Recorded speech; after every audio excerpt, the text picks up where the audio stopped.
Meus irmãos, quero convidá-los a abrirem comigo suas Bíblias no Evangelho de Marcos, capítulo 11. Nós vamos dar continuidade à nossa série de sermões. Dessa feita, nós vamos ler do verso 15 até o verso 19. Marcos, capítulo 11, do verso 15 ao verso 19. A palavra do Senhor, assim nos diz, no Evangelho de Marcos. E foram para Jerusalém. Entrando ele no templo, passou a expulsar os que ali vendiam e compravam. Derribou as mesas dos cambistas e as cadeiras dos que vendiam pombas. Não permitia que alguém conduzisse qualquer utensílio pelo templo. Também os ensinava e dizia: não está escrito: a minha casa será chamada casa de oração para todas as nações? Vós, porém, a tendes transformado em covil de salteadores. Os principais sacerdotes e escribas ouviam estas coisas e procuravam um momento de lhe tirar a vida, pois o temiam, porque toda a multidão se maravilhava de sua doutrina. Em vindo à tarde, saíram da cidade. Amém. Graças te damos, ó Pai, mais uma vez, pelo Santo Evangelho. Tu mesmo disse, Senhor, através do Santo Apóstolo, que o Teu Evangelho é o Teu poder. Então nós queremos, ó Pai, deste poder em nossas vidas, para que glorifiquemos o Deus Todo-Poderoso, o Deus de toda a terra. Sê Tu a nossa alegria essa noite, nossa liberdade, nossa santa ousadia, e em todas as coisas seja o Teu nome glorificado. Magnifica, acima de tudo, ó Pai, o Teu nome, a Tua palavra. E que a Tua voz poderosa possa, mais uma vez, despedaçar os cedros do Líbano. Nossos corações sejam rendidos ao Senhor. E o Senhor, assim, reja o Seu povo, mediante a palavra do Teu poder, a palavra do Teu amor. Em nome de Jesus. Amém. Irmãos, em nosso sermão anterior, nós vimos o relato da maldição da figueira e o ensinamento do Mestre aos discípulos diante deste milagre. Esse foi o nosso sermão no dia 15 do mês de fevereiro, não é? E eu acredito que foi dia 15 mesmo, se não estiver equivocado. E nós vimos do verso 12 do Evangelho de Marcos até o 14, e depois vimos do verso 20 até o verso 26, para entendermos a purificação do templo a posteriori, como estamos fazendo aqui hoje. Então, até recomendo os irmãos, se não ouviram esse sermão, possam ouvi-lo, até a fim de contextualizá-los mais. Mas, a princípio, nós vimos como o rei cumpre as expectativas proféticas. Lembra que nós falamos da entrada triunfal do Senhor em Jerusalém e da importância disso?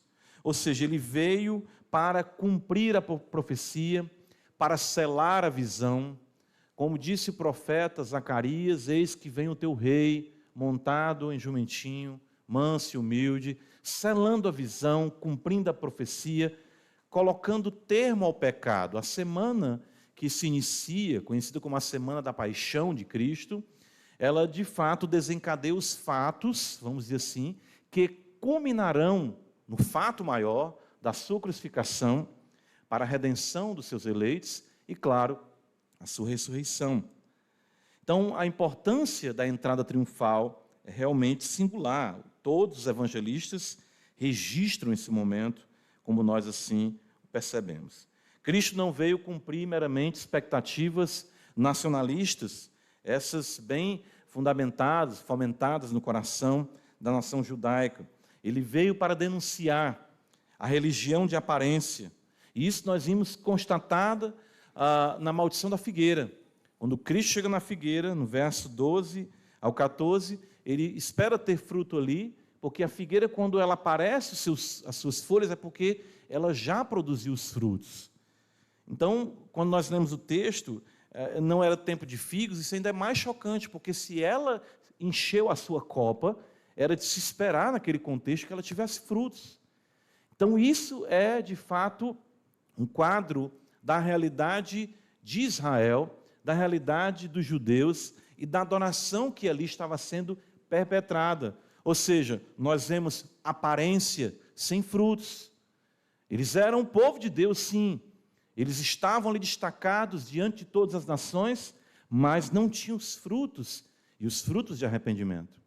Então o Senhor, no verso 20 em diante, mostrou a importância daquele sinal para ensinar a eles que eles deveriam ter fé em Deus, deveriam ter uma vida de comunhão com Deus e de comunhão uns com os outros, apresentando assim o Senhor, a verdadeira adoração ao Pai, em comunhão com Deus e comunhão uns com os outros. Então nós poderíamos contextualizar, os irmãos não ouviram o sermão anterior até, e também lembrar aos irmãos a importância deste milagre da maldição da figueira. Como nós afirmamos também no nosso sermão passado, o culto é central. O culto é central. Vejam no versículo 11 de Marcos, capítulo 11, que quando ele entra em Jerusalém, ele vai logo ao templo. O texto diz isso. Tendo observado tudo, como fosse já tarde, saiu para Betânia com os 12. Então, no domingo, Jesus entra em Jerusalém e ele observa o templo, ele vai diretamente ao templo, ele observa tudo, com certeza já tinha lhe guardado em seu coração o que haveria de fazer na segunda-feira. Quando ele vem, então, encontra a figueira, ele amaldiçoa, já dramatizando naquele sinal, naquele milagre, o que ele haveria de fazer com a falsa adoração em Jerusalém.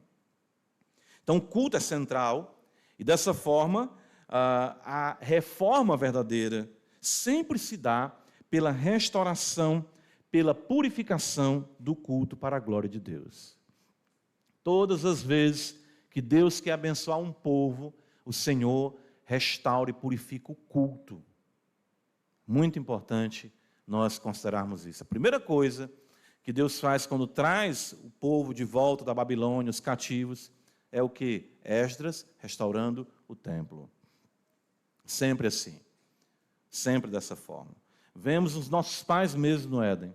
Quando eles caem, o Senhor provê para eles peles de animais, e muitos creem que está vinculado, claro, à realidade cultica, à necessidade de derramamento de sangue para expiação dos pecados. Então o Messias chegou, Jesus de Nazaré, Jesus Cristo, para nos conduzir ao Pai em uma adoração espiritual e verdadeira. Como ele procedeu? São essas as perguntas que nós tentaremos responder essa noite. Como ele procedeu? Por que ele assim procedeu? E quais foram os resultados? O texto de Marcos, do verso 15 ao verso 19, nos apresenta isso. A necessidade da purificação, o porquê da mesma e os resultados que advêm dessa purificação. Então, em primeiro lugar, vejamos, o Senhor, ele chega no versículo 15, ele entra no templo e ele passa a expulsar os que ali vendiam, diz Marcos, né? Ele passa a derribar as mesas dos cambistas e as cadeiras dos que vendiam ali pombas. E não permitia que ninguém conduzisse qualquer utensílio pelo pátio ali do templo. Ele retorna para Jerusalém no dia seguinte e ele dá início à purificação. E isso destaca, mais uma vez, como falamos em nossa introdução, que o culto é central para o mestre. Ele vai diretamente para o templo, ele não vai conversar com Anás ou Caifás, ele não vai falar com Pilatos, ele não vai buscar as realidades políticas que prevaleciam em Jerusalém. Mas ele vai para o templo porque o mesmo é sinônimo da presença de Deus e o mesmo estava sendo totalmente banalizado e desprezado. Isso é algo que o Senhor não consegue lidar com isso, a não ser de forma visceral, de forma passional. E, claro, seus sentimentos são puros e perfeitos, sendo Deus em carne. As pessoas haviam feito do culto, do lugar de adoração, um ambiente para satisfazer os seus interesses mais espúrios. Vendiam e compravam, veja, está escrito no versículo 15, vendiam e compravam, Mas tudo isso era feito em nome da religião. Tudo isso envolto em uma linguagem espiritual. Que coisa assustadora. Eu acho isso aqui extremamente assustador. Porque nós não temos aqui, é interessante, não é nem um comércio que pauta, vamos dizer, os nossos interesses, das nossas atividades comerciais. Que já seria mais absurdo ainda. O comércio praticado no pátio do templo, que é o pátio dos gentios, ali, que havia o pátio dedicado aos gentios, o pátio dedicado aos israelitas, o santo lugar e o santíssimo lugar. Mas ali naquele lugar em que Deus queria ser adorado, como casa de oração para todas as nações, as autoridades religiosas haviam permitido um comércio ali. Tendas foram montadas, apriscos foram ali construídos, animais colocados ali, para facilitar o culto. O comércio era para facilitar o culto. Os cambistas aqui, eles sentavam, autorizados também pelos sacerdotes, para que as moedas que fossem ser depositadas nos gasofilastes do templo não trouxessem as imagens dos deuses pagãos das nações de onde os judeus vinham para adorar o Senhor. Então você pode dizer que coisa útil. Isso é muito útil, pertinente. Já pensou? Né? Colocar aqui uma moeda, principalmente no contexto do templo, era ainda mais singular, em que havia ali, grande é a Diana dos Efésios, ou louvado seja Baal, ou Astarote, ou qualquer que seja o Deus. Então, os cambistas tinham as moedas que não estavam, vamos dizer, contaminadas com essas imagens pagãs e podiam ser depositadas no gasofilaste do templo. Que coisa útil! Eles poupavam o trabalho. Só que por detrás disso, havia todo um comércio de comissão. Ou seja, alguns chegam a falar em uma taxa superior a 12% no câmbio dessas moedas. Parte do dinheiro para quem estava trocando, parte do dinheiro para os sacerdotes, parte do dinheiro para as autoridades que também ali permitiam que o comércio fosse feito. Enfim, cada um recebendo a sua fatia. Mas era para o culto. Era para o culto, mas nem isso o Senhor tolerou. Quando nós vemos aqui o texto sagrado falar de que o Senhor expulsa ali os que vendiam pombas, as pombas também até têm aqui um viés, vamos dizer, humanitário. Como assim? Porque as pombas eram os animais que eram oferecidos pelos pobres. E não eram todos que poderiam oferecer carneiros, bois, enfim, ovelhas em sacrifício. Então, isso até para ajudar, facilitar os pobres, vai ajudar o culto, glória, né?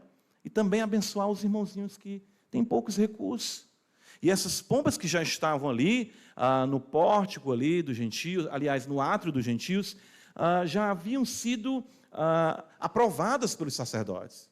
Então, pessoas vinham de lugares mais distantes e procurar um pombinho sem defeito, ou uma ovelha sem defeito. Se você chega no lugar, já está tudo pronto, o culto corre de forma mais célere e prática, não é? Mas tudo isso, irmãos, virou um comércio. Tudo isso se tornou em algo completamente dissociado de espiritualidade. As pessoas haviam feito exatamente do culto, do lugar de adoração, apenas um local para satisfação dos seus interesses espúrios, mas tudo isso com um nome espiritual, em nome da religião, tudo envolto em uma linguagem espiritual.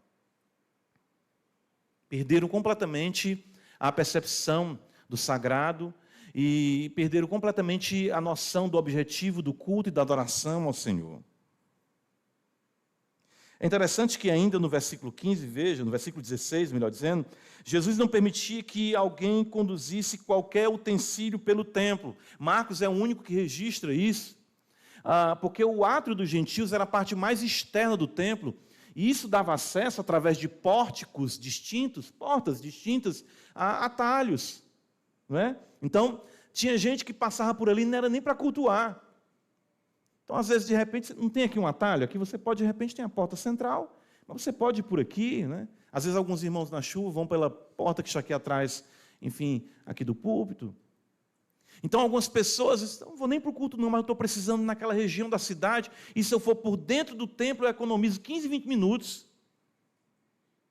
pessoa passava ali carregando, sei lá, material de construção, passava ali carregando qualquer coisa para vender, alguém lá do outro lado da cidade, a entrega de alguma encomenda. O local de adoração se tornara apenas um atalho, um acesso para outros interesses. A realidade da religião se tornara um acesso para objetivos além, que precisavam passar pelo culto, mas sem nenhuma consideração para com a adoração. Os irmãos percebem isso? Ou seja, como isso é algo recorrente. É muito interessante isso. O registro do Evangelho de Marcos, Mateus, enfim, Lucas, alguns vão até entender, nós temos o registro no Evangelho de João, que seja uma primeira purificação, outros entendem que seja a mesma purificação, mas que João coloca no começo, numa realidade teológica que ele quer apresentar. Mas o que nós queremos aqui destacar é a importância do Senhor perceber como a realidade religiosa, que deveria ser de devoção, de piedade, de temor, de busca a Deus, ela havia sido apenas transformada em algo para se obter outras coisas, mas ainda travestida com a roupagem da fé. Como eu falei para os irmãos, isso é algo que nós podemos observar de forma recorrente nas Escrituras. Desde o princípio. Abre em Gênesis capítulo 4, eu gosto sempre de considerar esse texto, porque às vezes a gente fala assim, mas a igreja tem problema, né? Se eu disser que na primeira realidade de culto, um irmão matou, foi outro. Graças a Deus nós estamos bem. Vou pensar por esse lado, né? Caim mata Abel por conta de quê? De oferta. Então, o culto se tornara para Caim algo além da verdadeira adoração a Deus. Caim estava ali preocupado com os seus interesses. Ele não gostou de ser rechaçado, ele não gostou de que seu irmão fosse querido por Deus. O texto sagrado nos diz em Gênesis capítulo 4, que, versículo 5, ao passo que de Caim da sua oferta não se agradou. Irou-se, pois, sobremaneira Caim, e descaiu-lhe o semblante. Ou seja, o culto não cumpriu os seus interesses, o culto não satisfez os seus interesses, e os seus interesses não eram de adoração. Porque 1 João capítulo 3, versículo 12, vai dizer que Caim era do maligno. Ele era adorador, ele oferecia oferta no templo, ou melhor, adoração a Deus naquele contexto ainda, sem um templo, mas havia alguma estrutura estabelecida de sacrifício. Mas ele era filho do diabo e usava o culto para revestir, para encobrir os seus interesses espúrios.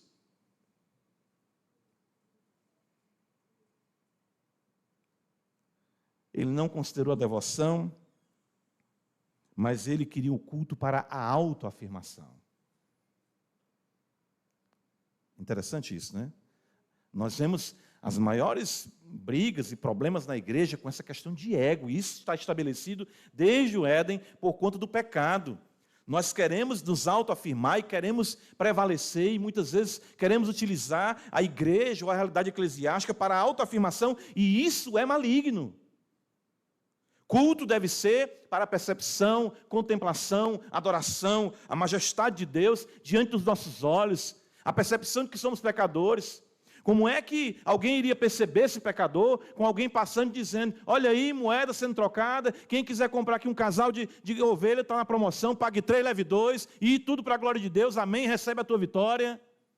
Como é que nós poderíamos contemplar um contexto de temor, de contrição? 1 Samuel capítulo 13, abre comigo a escritura.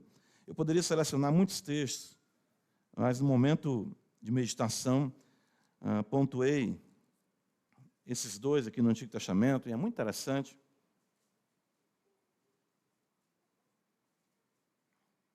Primeiro Samuel 13, o texto nos diz a partir do versículo 8. Esperou Saul 7 dias, segundo o prazo determinado por Samuel. Não vindo, porém, Samuel a Gilgal, o povo se foi espalhando dali. Os filisteus estavam reunidos para lutar contra Israel. E Samuel havia estabelecido um prazo para chegar ali e oferecer o sacrifício para o povo ir para a guerra. E ir para a guerra com a bênção do Senhor. Samuel não havia chegado, Saul se precipita, e o texto diz que Saul, no versículo 9, falou: trazei-me aqui o holocausto e ofertas pacíficas, e ofereceu o holocausto. Mal acabara ele de oferecer o holocausto, eis que chega Samuel. Saul lhe saiu ao encontro para o saudar. Estava no culto, estava adorando a Deus. Ô Samuel, shalom, shalom, que a glória, maravilha, acabei de oferecer o sacrifício, está bem fresquinho, vem, vamos adorar. Samuel perguntou: o que fizeste? O que eu fiz? Eu estava adorando, estava cultuando. Respondeu Saul: vendo que o povo se espalhando daqui, e que não vinha nos dias aprazados, e que os filisteus já se tinham ajuntado em Miquimás, eu disse comigo. Isso é sempre o problema quando nós metemos os pés pelas mãos. Eu disse comigo, em vez de ver o que está escrito. Agora descerão os filisteus contra mim a Gilgal, e ainda não obtive a benevolência do Senhor, e forçado pelas circunstâncias, ofereci holocausto. Então disse Samuel a Saul: procedeste neciamente, loucamente, em não guardar o mandamento do Senhor teu Deus, que o Senhor teu Deus te ordenou, pois teria agora o Senhor confirmado o teu reino sobre Israel para sempre. Saul utilizou a linguagem cultica para a autopromoção à semelhança de Caim. Preocupado com as circunstâncias e com o favor dos homens, fez do culto a Deus um mero expediente político para a confirmação de seus interesses. Saul fez isso, perdeu o reino, perdeu tudo, porque brincou com o culto. Porque não entendeu a gravidade do culto, a grandeza de Deus, a presença de Deus na igreja, mas estava preocupado com o que iriam achar dele. O povo está se dispersando, eu não posso perder o favor do povo, vamos fazer alguma coisa. Não é isso que a gente observa em muitas igrejas? O pastor fica preocupado que está saindo alguém, ou alguém não está gostando, alguém, não, vamos fazer alguma coisa para melhorar, para dar mais atenção aos jovens, mais atenção a essa juventude, essa linguagem moderna. E começa a criar gratificações comprometendo o culto, mas isso em nome da fé, isso para a glória de Deus, mas para ele ficar bem politicamente. Segunda epístola de Pedro, veja, abre comigo, capítulo 2. Esse texto também ele é muito forte. O apóstolo Pedro vai nos dizer exatamente assim.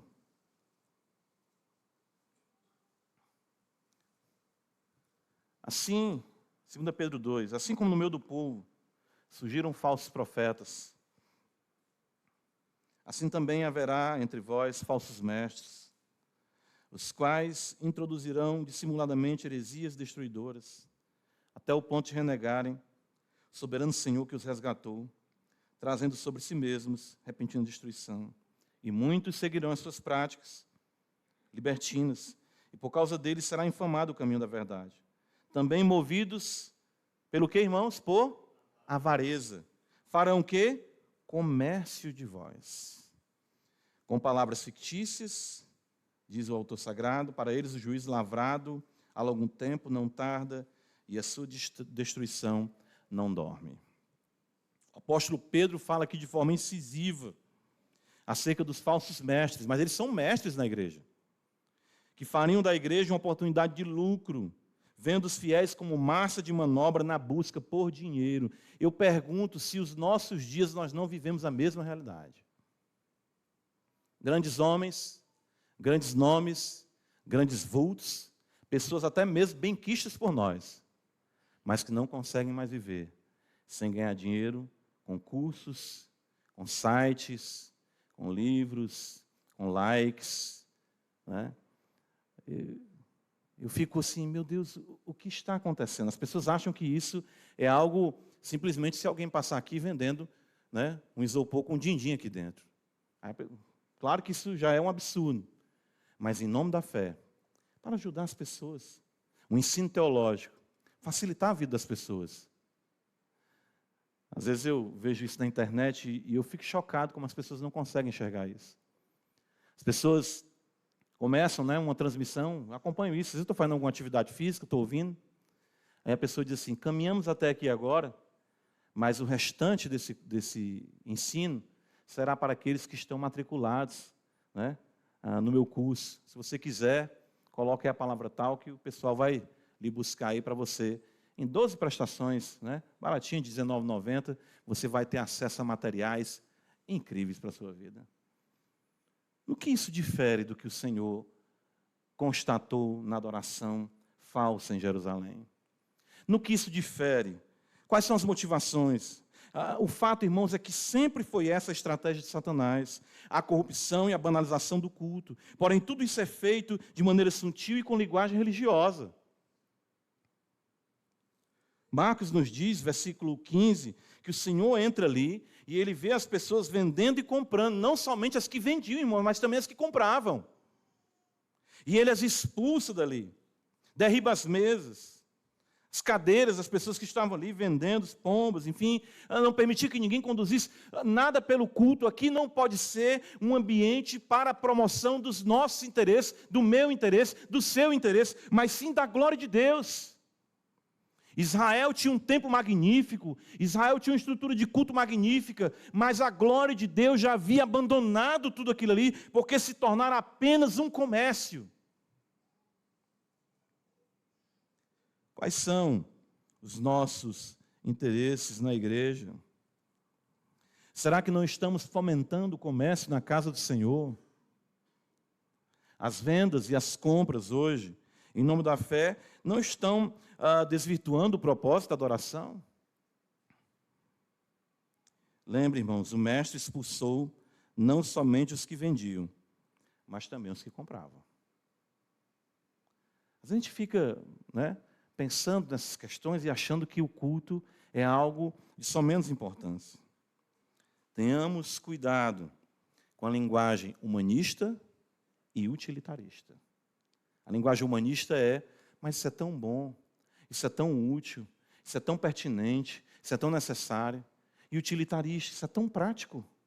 Por que não fazer assim? As realidades da adoração e da devoção a Deus vão sendo cada vez mais utilizadas para a gratificação de interesses de homens que atualmente mercadejam a fé. Marcos ainda capítulo 11, versículo 17, o Senhor dá a razão por que ele procede assim. Em João capítulo 2, diz que ele fez até um azorrague, um chicote, indignado com o que estava sendo feito em seu nome, em nome de Deus, em nome da fé. E ele dá razão no versículo 17, ele diz, também os ensinava. E aqui é interessante, antes de falar da razão da purificação, eu fico observando o instrumento da purificação, que é o ensino. Isso é maravilhoso, né? A purificação do templo, a purificação do culto, sempre vem mediante a prédica, sempre mediante o ensino. Pela pregação da palavra, porque somente a palavra traz a reforma e a purificação. E aqui nós temos a palavra encarnada, citando a palavra escrita e agindo para purificar a sua adoração. Então ele diz, não está escrito. Ele não diz simplesmente por questões práticas, ele diz, o que é que diz a palavra de Deus? Só faltou Jesus dizer assim, o que foi que eu disse? O que foi que eu falei nos profetas? Qual é a minha percepção acerca do culto para vocês? O que é que vocês têm que enxergar e ver na realidade do culto? Mestre cita 2 textos aqui, que nos ajudam a entender mais ainda o porquê desse zelo com a casa de Deus. Veja, em primeiro lugar, ele cita o profeta Isaías, ele fala no verso 17, a minha casa será chamada casa de oração para todas as nações. Ele cita o profeta Isaías e apresenta o propósito do templo. Qual é o propósito do templo ali naqueles dias? E qual é o propósito ainda hoje? É o que, irmãos? Oração.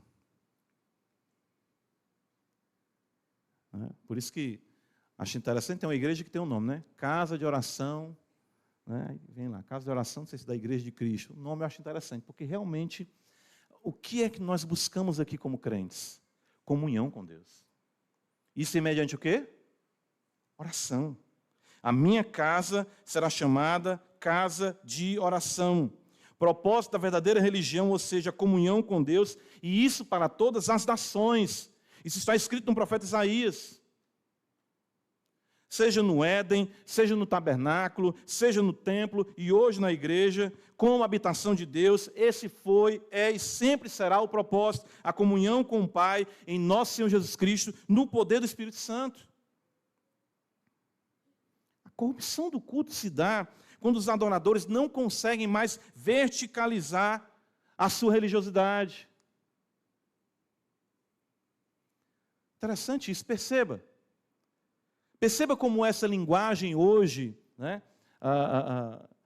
de internet, essa linguagem hoje desses supostos teólogos, não inspiram devoção, não conclamam você a falar com Deus, não conclamam você a arrependimento, não conclamam você a estar diante do Senhor, considerando seus pecados. Vamos aqui, oh Deus, eu quero orar com você, eu quero orar por você, vamos buscar o Senhor, achegai-vos a Deus, e Ele se chegará a vós outros pecadores. Não é mais verticalizado isso. Não se teme, não se constrange, não se atremor. Não se abre a Bíblia considerando o livro santo, não se fala em Deus com temor na alma. A minha casa é casa de oração. As pessoas estavam usando o templo de forma supersticiosa, oferecendo os sacrifícios, cumprindo os ritos mosaicos. Mas não há isso, e eu falo, como é que vocês perderam a percepção disso?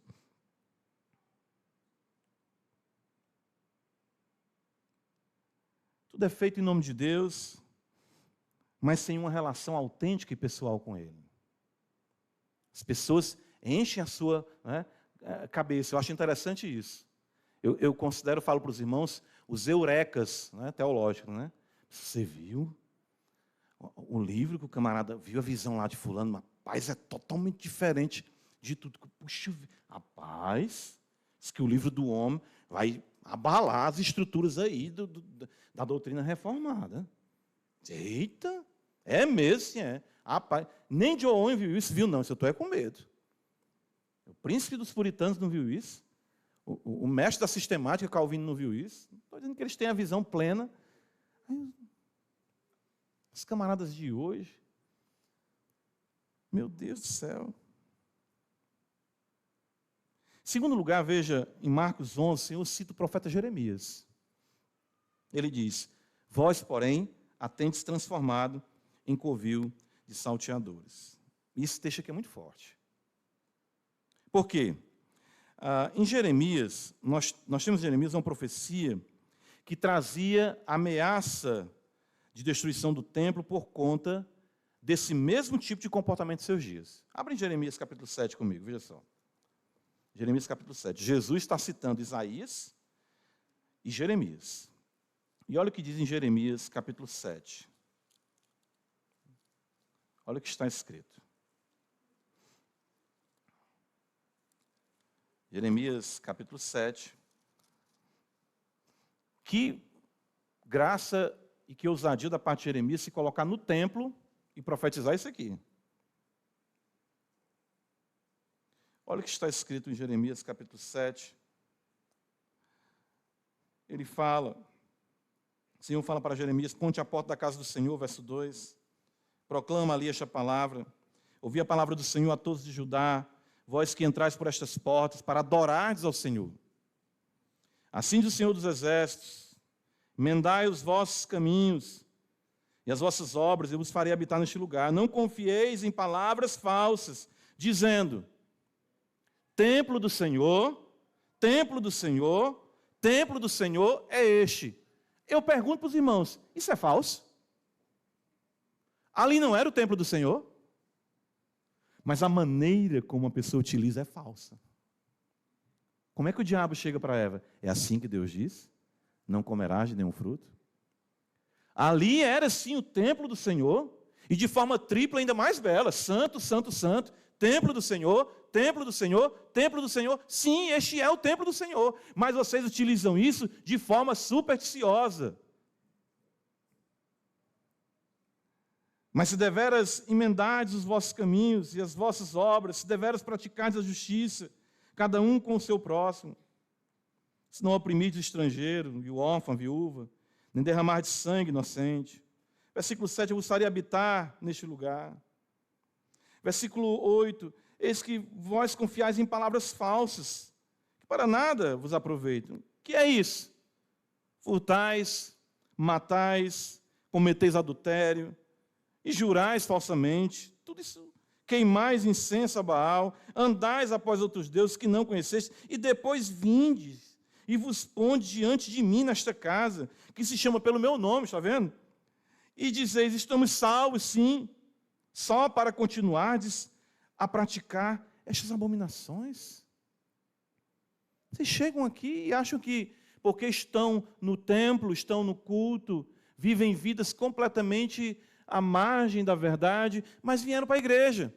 Tem muito crente que é igual a católico. Às vezes passa, né? Eu falo para os irmãos, né? Tem irmãos que passam de 3, 4 meses sem ir para a igreja. Está perto de cumprir os 4 meses para ser excluído de acordo com o estatuto, ele chega para renovar o período de novo, para passar mais 90 dias ou 100 dias. É uma visão romanista católica da adoração. Templo, né? Uma história que tem, enfim. Agora veja o que é que o mestre cita do versículo 11. E isso é que é assustador. Será esta, diz o profeta Jeremias, falando, o Senhor através dele, será esta casa que se chama pelo meu nome, um covil de salteadores aos vossos olhos? Volta para Marcos capítulo 11.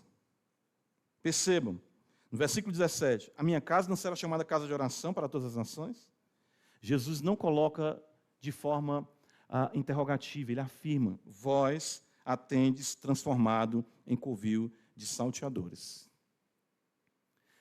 Nos dias de Jeremias, o Senhor ainda indaga, será a minha casa um covil de salteadores, uma caverna de bandidos, uma toca de marginais? É isso, pastor? É isso.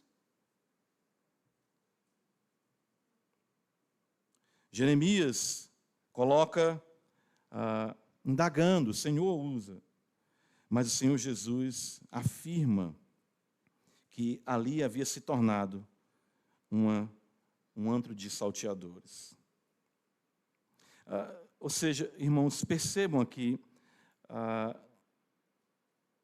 tal ausência de relação, de oração, de comunhão com Deus, fomentou o desenvolvimento da maldade, a tal ponto de o profeta questionar.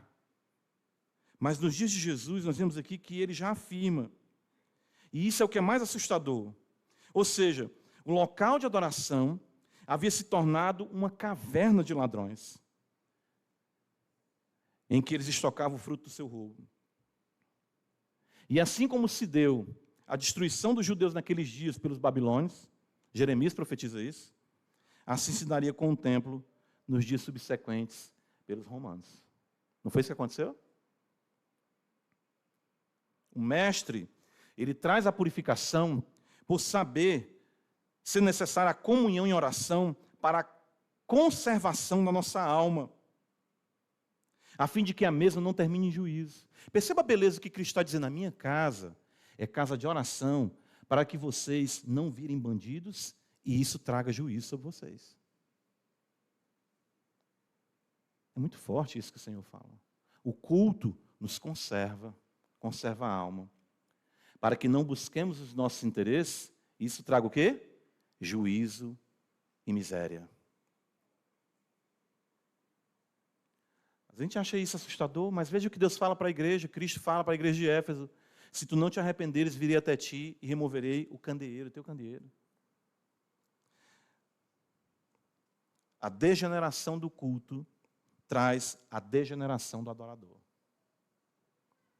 A corrupção do culto traz a corrupção do adorador, que culmina em ruína e miséria. Por isso que culto, irmãos, às vezes a gente fala, irmãos, temos cuidado, palavra, vamos cantar com entendimento, vamos orar com entendimento, vamos ouvir a pregação, não vamos negligenciar o culto, o pão, o vinho. Irmãos, tudo isso é muito grave.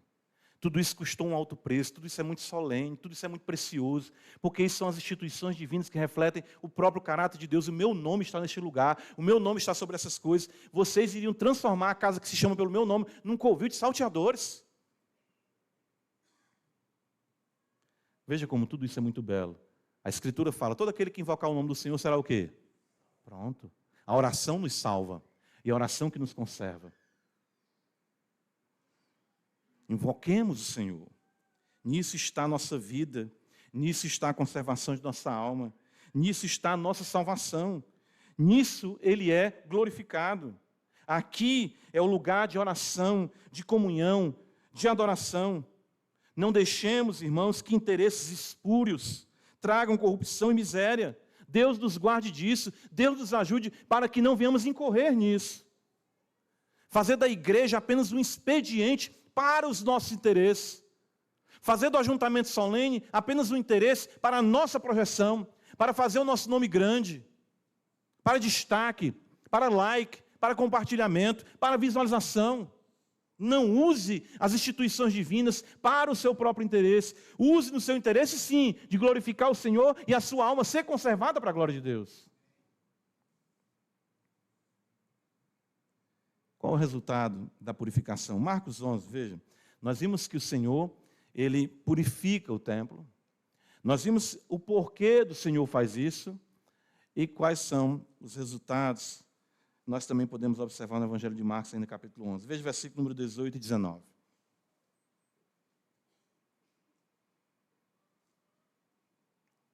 que podemos esperar ante, melhor dizendo, essa ação do Mestre? O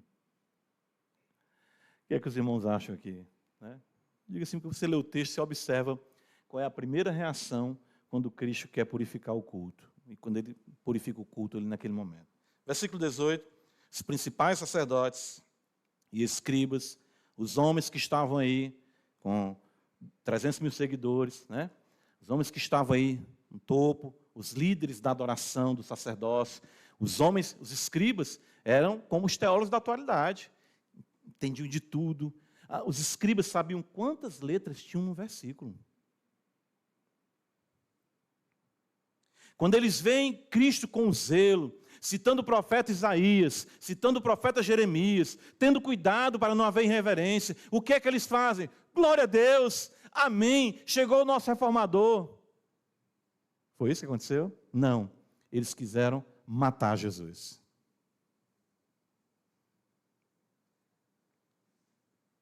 Primeira reação por parte dos líderes aqui é o ódio.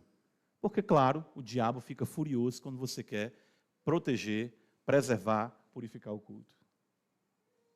A gente pensa que de repente vai ter um relato aqui que as multidões disseram, oh, glória, que maravilha. Não.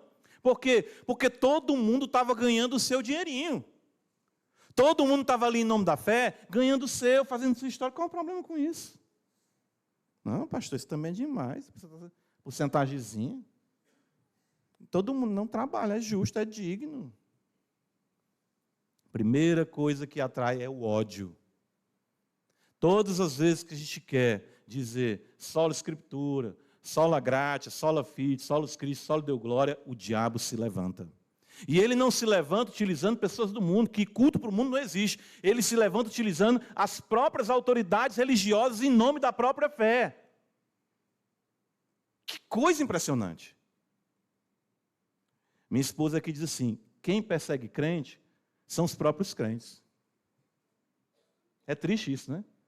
É o chamado fogo amigo.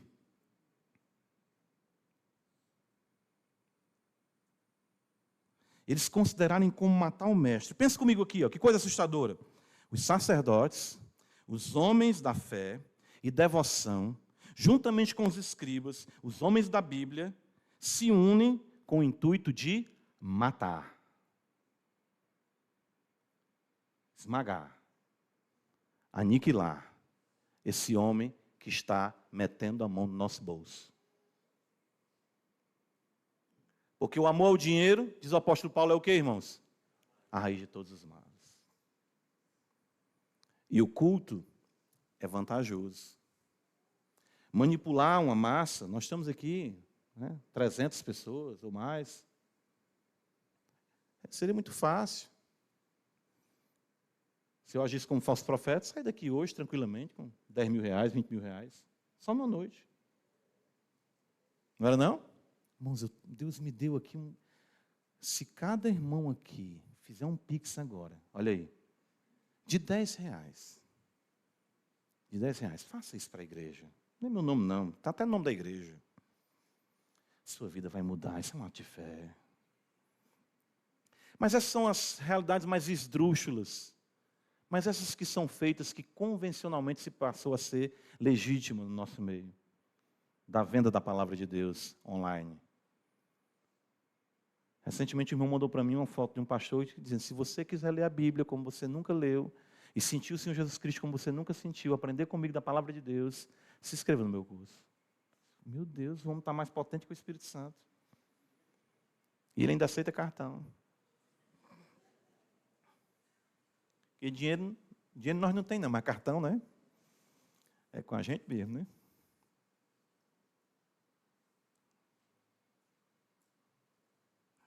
Veja que absurdo isso.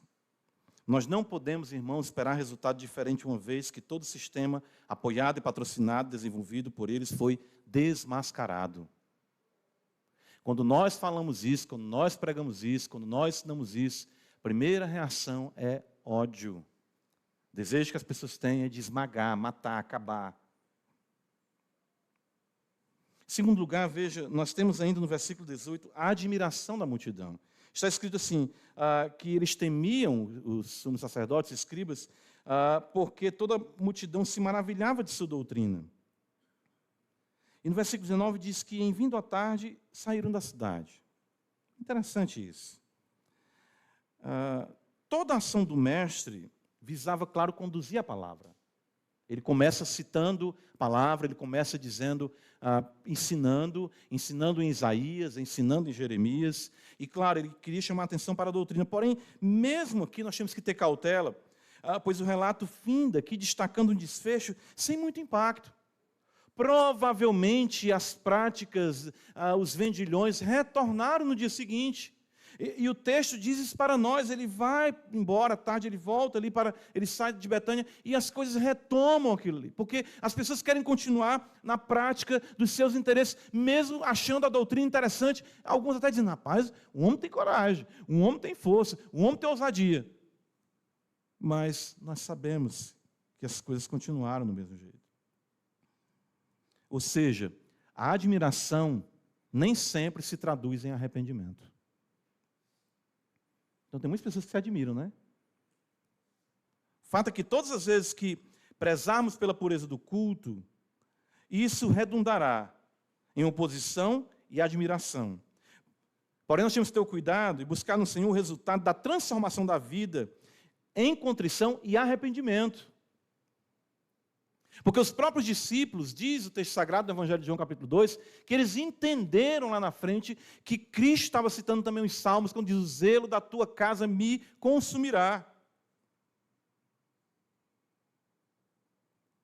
Então, nós temos que buscar arrependimento, contrição, entender que nós estamos aqui para orar, entender que nós estamos aqui para invocar o Senhor, entender que nós estamos aqui para ver a sua glória, a conservação da nossa alma, dizermos que Ele é grande, vivemos para o seu louvor. Os pretensos adoradores e mestres da teologia sempre se levantarão quando forem questionados. E os admiradores sempre esperarão e alimentarão engajamento. Mas não é isso que nós devemos buscar. Não devemos buscar diante do Senhor. É um culto simples a Ele, que exalte o seu nome e se maravilhe ante a beleza da sua majestade. Que o bom Deus nos guarde da falsa devoção e da falsa teologia, irmãos. Que não traz contrição, não traz arrependimento. Que o bom Deus nos ajude a andarmos em temor e humildade na sua presença. Eu tenho considerado esse texto de Miqueias esses dias. O que é que o Senhor pede de ti, ó homem? O que é que Ele quer de ti? Ele pede de ti o que é bom. Pratiques a justiça, ames a misericórdia, anda humildemente com teu Deus. Não tem mistério. Viva para o Senhor, viva para a glória do Senhor. Não busque os seus próprios interesses, utilizando o nome de Deus ou princípios humanistas para justificar a sua prática em fazer do ambiente eclesiástico apenas um atalho para os seus interesses. Nosso Senhor Jesus Cristo, irmãos, veio nos restaurar a comunhão com o Pai. Para isso o Messias veio, Jesus de Nazaré. Ele demonstrou a centralidade do culto e agiu para a purificação do mesmo, a fim de que em oração nós tenhamos nossas almas conservadas para a glória que há de ser revelada. Lembra que a Ana, ela vivia no templo fazendo o quê? Orando. Tinha gente decente. Simeão ia para o templo esperando a consolação, o Messias. Ana ia para o templo orar. Que nós possamos amar mais o Senhor, possamos zelar pelo seu culto, mesmo que o ódio se levante, prossigamos para a glória de Deus e para a conservação da nossa alma. Não nos esqueçamos, irmãos, degeneração do culto é degeneração da nossa vida, corrupção do culto é corrupção da nossa vida. Que o Senhor seja exaltado em nosso meio e a nossa alma assim será conservada para a glória de Deus. Amém? Graças, Senhor, nós te damos por tua palavra. Nos ajuda, Senhor, a vivermos para ti. Não deixe de maneira nenhuma que em mentira, que a tua adoração ela é espiritual, é verdadeira.